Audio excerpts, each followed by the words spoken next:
नमस्कार, face to face के एक और नए अंक में मैं विकास नांगिया आप सभी दर्शकों का तहे दिल से स्वागत करता हूं। एक ऐसा कार्यक्रम जिसमें हम आपकी मुलाकात समय समय पर सामाजिक, राजनैतिक, धार्मिक और कला मनोरंजन के क्षेत्र से जुड़ी हस्तियों से करवाते रहते हैं। दोस्तों, अपने आज के अंक में हम आपकी मुलाकात करा रहे हैं जोधपुर, राजस्थान, भारत के प्रसिद्ध योग गुरु रामलाल जी सियाग से। रामलाल जी सियाग संस्थापक हैं अध्यात्म विज्ञान सत्संग केंद्र के। आइए उनसे दो बदो बातचीत करते हैं। गुरु जी, आपका फेस टू फेस में स्वागत है। धन्यवाद। बहुत अच्छा लग रहा है आपसे यहाँ पे इस मंच पर दो बदो मुलाकात करके। आप खास जोधपुर से यहाँ आए हैं और अपने साथ लेकर आए हैं एक अद्भुत सी योग क्रिया। ये अद्भुत योग क्रिया क्या है, कैसे भिन्न है दूसरी योग क्रियाओं से? देखिए, मतलब योग कई प्रकार के होते हैं। जप योग, लय योग, ध्यान योग, हठ योग, इसको सिद्ध योग कहते हैं जी। ये योग जो है वो आपकी जो अंदर से जो चेतना शक्ति है, जिसको हम मदर ऑफ यूनिवर्स कहते हैं, कुंडलिनी। आप बाहर उसको राधा कह दो, सीता कह दो, पार्वती, तो योगों ने उसका नाम रख दिया कुंडलिनी। वो मेरे नाम जब से वो जागृत हो जाती है और फिर वो सारा शरीर, आपका शरीर, प्राण, मन और बुद्धि कंट्रोल में कर लेती है और सारा योग स्वयं करवाती है। उसी सिस्टम का योग करवाती है जो आपका प्रॉपर्ली फंक्शन नहीं कर रहा, और इस प्रकार सारे सिस्टम को रेगुलराइज कर देती है। जबकि विज्ञान जो है जिन बीमारियों को इनक्योरेबल मानता है, क्योर कर देती है। तो ये जो है सिद्ध योग जो है वो ध्यान और मंत्र से बंधा हुआ है या जुड़ा हुआ है? किस तरह से, उसकी क्या परिभाषा, क्या कहेंगे आप? मतलब मंत्र से एक्टिवेट होती है वो शक्ति जी। और ध्यान यहाँ करते हैं। आपने देखा होगा शिव की तीसरी आंख होती है जी, बिल्कुल। वो अंदर खुलती है, बाकी ये 9 द्वार जो है वो बाहर खुलते हैं। तो जब तक ये 10वां द्वार नहीं खुले तब तक कोई ध्यान ही नहीं होगा। और हमारा सिद्धांत कहता है सारा यूनिवर्स अंदर है। जो ब्रह्मांड में वो सारा पिंड में, जो पिंड में वही ब्रह्मांड में जी। तो जब सारा ब्रह्मांड अंदर है और ब्रह्मांड का मालिक अंदर है, तो साधक को अपने अंदर से मिलेगा, बाहर से कुछ नहीं मिलेगा। मैं तो कहता हूँ बाहर वाले डॉक्टर और अंदर वाले डॉक्टर दोनों को मिला लीजिए, फिर कोई रोग इनक्योरेबल नहीं है। और हजारों एड्स और कैंसर क्योर हो गए, हेपेटाइटिस बी क्योर हो गया। जी। किस तरह, कुछ हमें उदाहरण देके बताइए कि किस तरह से लोग आपसे मिले, किस किस बीमारियों को लेकर के आपसे मिले, किन किन दुविधाओं में आपसे मिले, जिनको आपने सिद्ध योग से जिनका आपने निवारण किया? देखिए जी, राजस्थान में लाखों लोग, और मुझे केवल एक विज्ञापन देना है कि मैं यहाँ आ गया हूँ। 8-10 हजार लोग एक साथ आते हैं प्रोग्राम्स में। मैं इंडिविजुअल को दीक्षा नहीं देता, मास कन्वर्सन होता है। इंडिविजुअल को कितने को दूंगा जीवन में? जी। तो आज लाखों, 50-60 लाख से ज्यादा राजस्थान, गुजरात, महाराष्ट्र और कर्नाटक में मेरे से उधर नहीं गए, आंध्रा, मद्रास, तमिल, उधर नहीं। जी, दक्षिण भारत की ओर नहीं गई हैं। लेकिन ये बताइए कि किस तरह का तजुर्बा रहता है, कि किस तरह से जब आप एक सत्र, एक सेशन जब आप संबोधित करते हैं जिसमें आप सिद्ध योग बता रहे हैं, सिद्ध योग क्या है, हाँ। उसकी क्या क्या कार्यकारिणी क्या होती है, किस तरह से आप ये सत्र संबोधित करते हैं? मैं उसको कहता हूं कि आप केवल नाम जपिए और मुझे यहाँ देखिए, और उस मुझे यहाँ जब देखते हैं, जब मैं दिख जाता हूं तो फिर वो योग अपना आप शुरू हो जाता है। क्या नाम जपिए आप कहते हैं? आपने कहा कि राधा और कृष्ण के मंत्र की दीक्षा देता हूँ जी, और वो मंत्र मैं शुक्रवार को देता हूँ। अच्छा, सप्ताह का एक ही दिन तय है, बृहस्पतिवार का दिन है? क्योंकि मेरे गुरु, हमारे दर्शन में 2 गुरु हुए हैं जी, बृहस्पति और शुक्राचार्य। तो गुरु का आदेश है कि केवल बृहस्पति के दिन दीक्षा देना, इसलिए मैं दे रहा हूँ। 16 साल से दे रहा हूँ और लाखों लोग ठीक हो। बृहस्पतिवार जिसे लोग गुरुवार के रूप में जानते हैं, तो गुरु के दिए हुए मूल दीक्षा आप उन्हें देते हैं। मेरे गुरु जो है आईपंथी नाथ थे। गोरखनाथ जी तक तो एक मत था, गौरमत। गोरखनाथ ने 12 भागों में बांटा, 11 तो शिव उपासक है और 1 शक्ति उपासक है। तो मेरे गुरुदेव आईपंथी नाथ थे। वो 31 दिसंबर 83 को ब्रह्मलीन हो गए।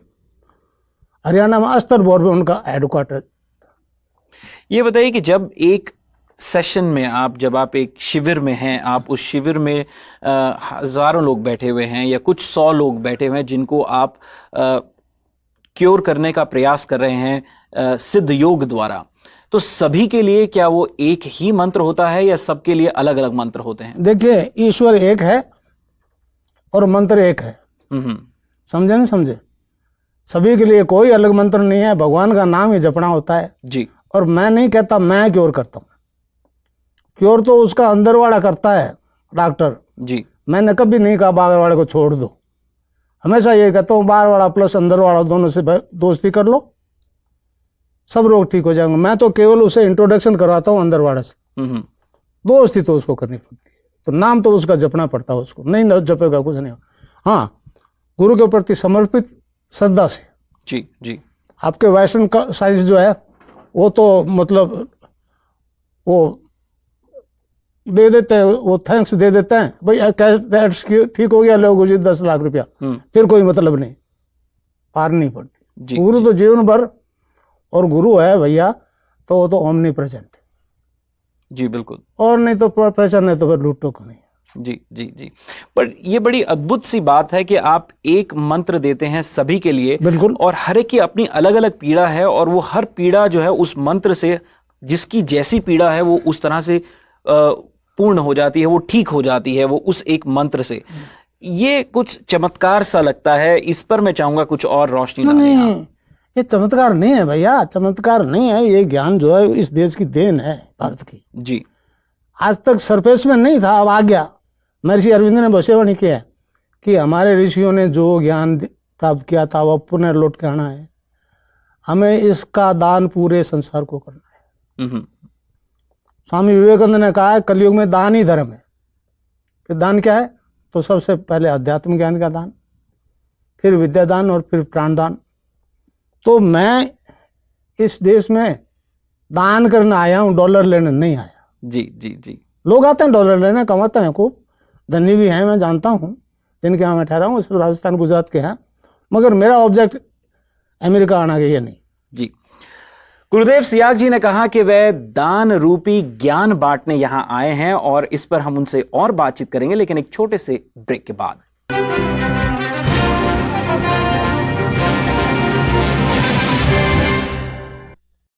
ब्रेक के बाद आप सभी दर्शकों का एक बार फिर से स्वागत है। दोस्तों, फेस टू फेस के आज के अंक में हमारे साथ मौजूद हैं योग गुरु रामलाल जी सियाग। गुरुदेव, आपका एक बार फिर से स्वागत है। ये ब्रेक से पहले आपने बोला कि आप यहाँ आए हैं योग का ज्ञान बांटने के लिए, दान देने के लिए, आप लोगों को लूटने नहीं आए हैं। मैं चाहूंगा कि आप इस बात पर उल्लेख करें, इस बात को दर्शकों को बताएं कि योग का ध्यान से और मंत्रों से किस तरह का तालमेल है। ऐसा है भैया, मंत्र जो है ना वो राधा और कृष्ण का मंत्र है, और वो चंद दिन आप दिन में 5-7 दफे ध्यान कर लो, फिर वो ऑटोमेटिकली शुरू हो जाएगा। एजप आज आप जैसे कहते हैं। तो फिर आप बात करोगे, बोलोगे, खाओगे, पियोगे, कुछ भी करोगे, बाहर कुछ कर रहे हो, उससे कोई मतलब नहीं, वो अंदर जपा जाएगा। उसको कहते हैं एजपा जाप शुरू। जी। तो फिर याद रख के जपने की समस्या से छुट्टी, फिर सुबह शाम ध्यान करो, समझ, सुबह शाम ध्यान करो। जी। मैंने आपको पहले बताया योग कई तरह के होते हैं, जप योग, लय योग, ध्यान योग, हठ योग। जी। मगर ये सिद्ध योग जो है वो आपके अंदर की शक्ति को चेतन करने की। मैं आप बताऊं, इस देश एक ब्रिटेन की एक लड़की मेरे पास आई थी 7 जनवरी 97 को, समझे। वो लड़की आज आपके डेनिस कुची की वाइफ है। वो 2 तारीख को मेरे से मिलने आई थी न्यूयॉर्क में। जी जी। समझे, न्यूज़ सुनी कि मैं आया हूँ तो आई थी। उसने कहा मैं मेरे हस्बैंड को भी मिला हूँ। सबसे वो पहली ब्रिटेन की लड़की है जो यहाँ आई थी। उसकी मदर ने कहा कि ये 11 साल की थी तब तक, तो कहती थी मैं प्लान, पिछले टाइम में मैं जन्म में वो पायलट थी। तो इसके फादर एक दिन प्लेन में ले गए इसको, और पायलट को कहा तो इसको लैंड करने दे। इस लड़की ने प्लेन लैंड कर दिया। 11 साल की वो, उसको 21 साल की थी, मेरे पास आई 97 में। जी। तो वो मेरे पास ही बैठी थी। तो मैंने कहा तो बहुत गड़बड़ होगी। क्या होगी? मैंने कहा बाइबल तो कहती है कब्रें खुलेगी, सारे जिंदा होंगे। जी। जन्म से कर्ब से निकल के कब्र से निकल क्यों आ गई पहले? मैंने कहा हमारा दर्शन जो है एक पूर्ण दर्शन है। आत्मा का न्यूट्रल जेंडर है, न वो स्त्रीलिंग है न वो पुल्लिंग है। तो पिछले दफे लड़का थी, अब लड़की होगी। वो आप के वो चुनाव लड़ रहा है, उसकी आज धर्मपत्नी है। मेरे से 2 तारीख को मिलना आई थी, 2 जी अगस्त। गुरुजी, मैं चाहूंगा कि आप इस बात पर उल्लेख करें कि सिद्ध योग जो है आम व्यक्ति के साथ कार्य किस तरह से करता है, सिद्ध योग की पद्धति क्या है, क्या किस तरह से काम करता है ये? ऐसा है भैया, सिद्ध योग ये है कि कुंडलिनी जब जागृत हो जाती है तो वो ऊपर उठती है। यहाँ उसका मालिक बैठा है उससे मिलने के लिए। जी। अब जैसे आपका रॉकेट जाता है नीचे, स्पार्क होता है, ऊपर उठता है, इसी तरह की कोई प्रक्रिया होनी चाहिए। तो फिर इस योग में मतलब 5 प्रकार के वायु होते हैं, प्राण, अपान, समान, उदान और व्यान। अपान वायु नाभि से नीचे नीचे से डिस्चार्जेस को बाहर फेंकता। जी। अब बाहर फेंकेगा, जब वायु ऊपर उठेगा तो पहला बंद लगता है मूलाधार में। अपान वायु नीचे नहीं जाएगा। खास तौर से रीढ़ की हड्डी की एक्सरसाइज होती है जी। जो यहाँ से जुड़ी हुई है, समझे। बंद लग गया तो ऊपर उठेगी कुंडलिनी। जो ही नाभि से ऊपर उठी, दूसरा बंद लग जाएगा, उसे कहते हैं उड़ियान बंद। फिर उठती जाएगी ऊपर, मूवमेंट खास तौर से रीढ़ की हड्डी का होता जाएगा। जी। जब इस गड्ढे से ऊपर उठ गई तो तीसरा और अंतिम बंद लग जाएगा, इसको कहते हैं जालंधर बंद। जी। इसके बाद में बाकी हिस्सा जो रह गया रीढ़ की हड्डी का, उसमें फिर हर तरह की एक्सरसाइज संभव नहीं, तब प्राणायाम होता है। और प्राणायाम भी ये अभी जो बता रहे हैं ना, प्राणायाम मतलब कितनी तरह के हैं, ये जब होते हैं जो पता लगता है, समझे। और यहाँ से ऊपर उठ गई तो साधक को समाधि लग जाएगी। मगर समाधि लगने के लिए पहली शर्त पूर्ण रोग मुक्ति, फिजिकल, मेंटल और स्पिरिचुअल डिजीज खत्म होना। जी। तो फिजिकल मेंटल तो कर रहे हैं, स्पिरिचुअल में यह आके एडवर्ट आ जाती है साइंस, समझे ना, समझा। अब ध्यान की स्थिति में एक और बात बताऊं, ध्यान की स्थिति में साधक अनलिमिटेड पास्ट फ्यूचर देखता सुनता है। जी। आपकी भौतिक साइंस कहती है जो शब्द बोला जा चुका है वो ब्रह्मांड में रहता है, नष्ट नहीं होता। हमारा योग कहता है कि शब्द है तो बोलने वाला रहा होगा, उसको वो बोलते हुए देखा सुना जाना संभव है। वो तो फिल्म पहले बन चुकी है, रिप्ले दिखा रहे हैं। हमारा योग कहता है अभी जो घटना नहीं घटी, अभी जो शब्द बोला नहीं गया, उसको देखा सुना जाना संभव। तो इस मामले में मैंने साइंस वालों को बहुत मतलब समझाने की कोशिश की। बहुत दूर बैठा था इसलिए यहाँ आ गया। जी। 72,000 नाड़ियां दिखेगी, 6 चक्र का, ब्रह्म ग्रंथि, विष्णु ग्रंथि, रुद्र ग्रंथि का, और फिर ये यहाँ कौन सी पिट्यूटरी ग्लैंड कहते हैं जिसका डॉक्टरों को कोई फंक्शन मालूम नहीं जी। यहाँ से ऊपर चलते ही फिर समाधि लग जाती है।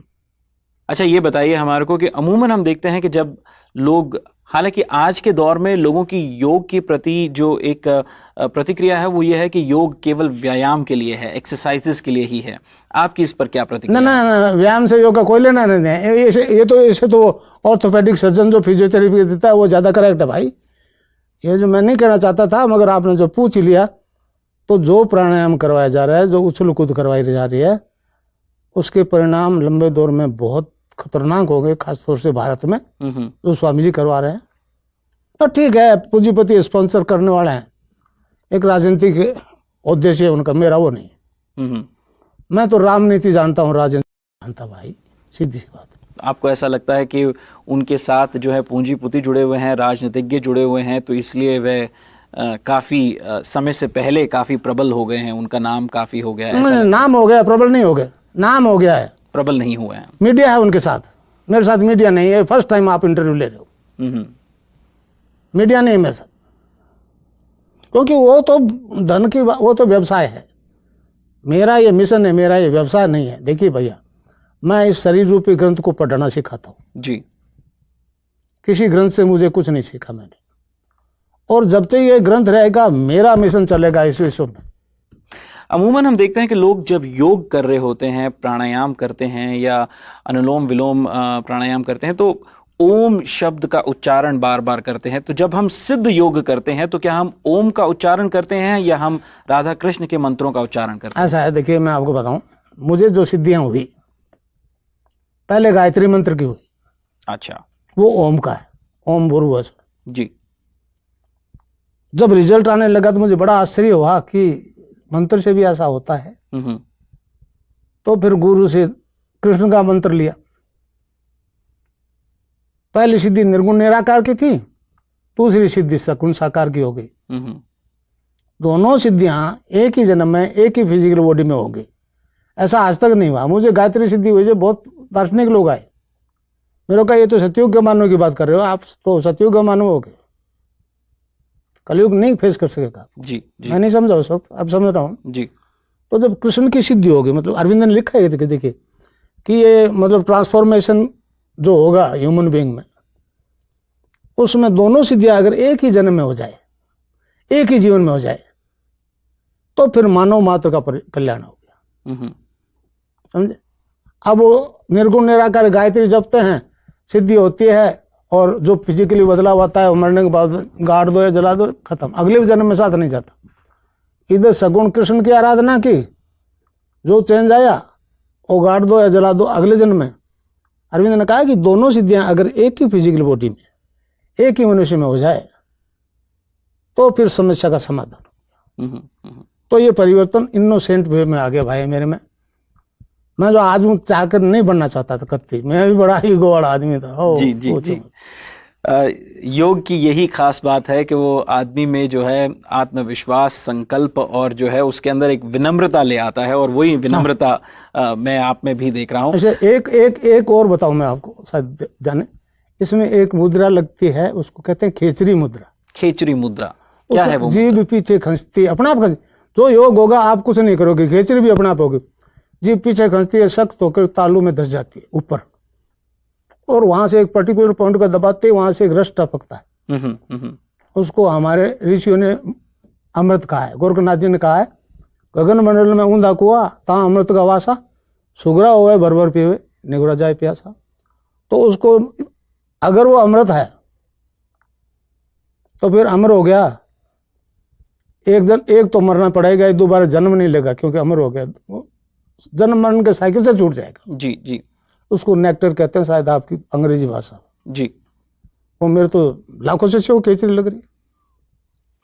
गुरुदेव, हमें ये बताइए कि सिद्ध योग के साथ जो है उसको नियमित तरीका क्या है उसका, और उसके करते समय किस तरह के आहार पर भी लोगों को ध्यान देना चाहिए? देखिए, इससे आदमी की वृत्ति बदल जाती है।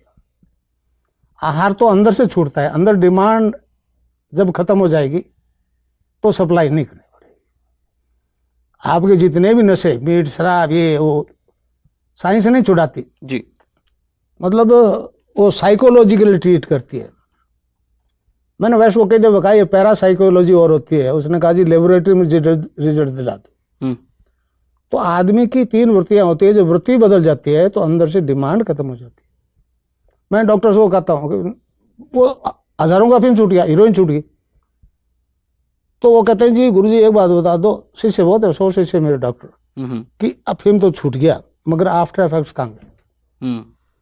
मैंने कहा भैया मैं आपके आफ्टर इफेक्ट्स को नहीं मानता। मानो मैं अफीम खाता हूँ, सुबह खाया, चाय पी, नशा आ गया, काम करने लगा, शाम तक नशा उतरेगा, तो मैटर का है। जी, जी। तो शाम को ले, मैं तो स्पिरिट का नशा कराता हूँ, आध्यात्मिकता का नशा कर, राम के नाम का, राम के नाम में नशा है। नानक देव जी महाराज ने कहा है, भांग दतुरा नान है प्रभात, नाम कुमारी नान का चली रहे दिन रात। ये बात कबीर कहते हैं, नाम अमल उतरे ना भाई जी। नाम का नशा उतरता नहीं, और अमल छिन छिन चढ़ उतरे, नाम अमल दिन बढ़े सवाया। ये इंटॉक्सिकेशन विदाउट ड्रग, डॉक्टर परेशान है, ये क्या कर दिया आपने? मैंने कहा जी डॉक्टर साहब मैं डिमांड खत्म करता हूँ, आपकी साइंस डिमांड नहीं खत्म करती। और अगर जो नशा कभी छूटेगा तो इस फिलॉसफी छूटेगा। बीकानेर स्टेट में प्रिंसिपल मेडिकल कॉलेज बीकानेर जी, डीपी पूनिया मेरे शिष्य है, उसके 3-4 असिस्टेंट मेरे शिष्य हैं। उन्होंने साफ कहा है मेरे को कि गुरुजी कभी अगर जो मानवता में कैंसर खत्म होनी, थ्योरी आपकी होगी। कीमोथेरेपी दे के जला के मार देते हैं, 6 साल से ज्यादा जिंदा नहीं, बाद में शख्स जो है उसके बाद कीमोथेरेपी के बाद जो है। चलिए, समय का अभाव है, आखिरी एक प्रश्न पूछ करके मैं बातचीत समेटना चाहूँगा कि आप पिछले 17 सालों से, आप संस्थापक हैं और पिछले 17 सालों से अध्यात्म विज्ञान सत्संग केंद्र से जुड़े हुए हैं, खुद 80 वर्ष की आयु के हैं। भगवान करे आप तंदुरुस्त रहें सदैव। ये बताइए कि आगे जीवन का लक्ष्य क्या है, क्या करना चाहते हैं? क्योंकि ये जो है, जो आपके पास सिद्ध योग है, ये एक दीक्षा है। अगर ये आप तक सीमित रह गई तो बात नहीं बनेगी। क्या करना चाहते हैं आगे? ऐसा है, महर्षि अरविंद का कहा है मनुष्य के बारे में, man is a transitional being, he is not final but he will be. और भविष्यवाणी है कि आगामी मानव दाती दिव्य शरीर धारण कर। मैं देखिए, क्रिएशन ऑफ न्यू वर्ल्ड की भविष्यवाणी है सभी धर्मों। वो कैसा होगा तो कहते हैं क्रिएशन ऑफ स्पिरिचुअल वर्ल्ड। फिर उस दुनिया का आदमी क्या होगा? Divine transformation of human being. मैं रोग शोक के क्या मतलब, डॉक्टर तो मैं तो डिवाइन ट्रांसफॉर्मेशन करवाना चाहता हूँ मानव मात्र का, इस प्लेनेट पे जितने हैं सबका। किसी धर्म या जाति से मेरा कोई लेना देना नहीं। जी जी, बहुत अच्छी आपके मैं कहूँगा विचार हैं। टीवी एशिया से बातचीत करने के लिए आपका बहुत बहुत धन्यवाद। धन्यवाद।